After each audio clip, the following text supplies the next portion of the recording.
कोना DJ Abhijit presented by Dharma Recording Studio।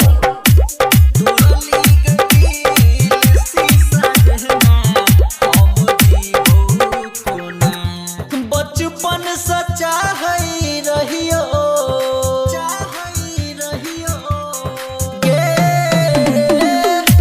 बचपन सच्चा है रहियो दिलवा से सोना हम जीवो कोना तोरली गदिल शीशा जहना हम जीवो कोना तोरली गदिल शीशा जहना हम जीवो कोना। DJ Abhijit by Dharmender Saxena। हम जीवो कोना हम जीवो कोना तोरली गदिल शीशा जहना हम जीवो कोना। जान से भी ज्यादा तोरा करे छलियो प्यार गे सपना देखा को दिलही दुखबा हजार गे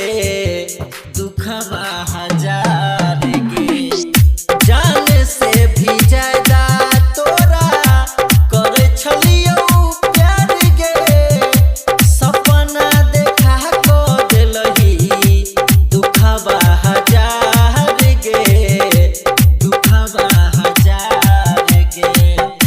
घुट घुट कजियाई छियो मर छिरो दीना हम जीवो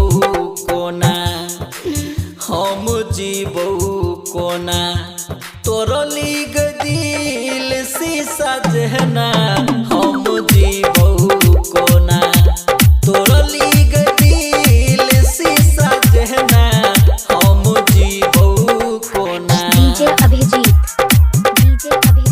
हम जीवो कोना हम जीवो कोना तोरली गदिल शीशा जहना हम जीवो कोना। मेहदी रचा क गेलही पियाजी के गाम गे लिखने तो छलही हमरो देहिया पनाम गे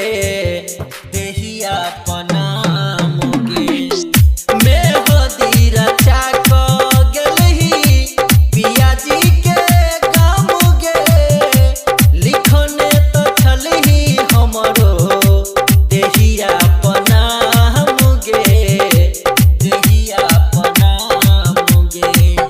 कहो धर्मेंद्र तोरा बेवफा हसीना हम जीवो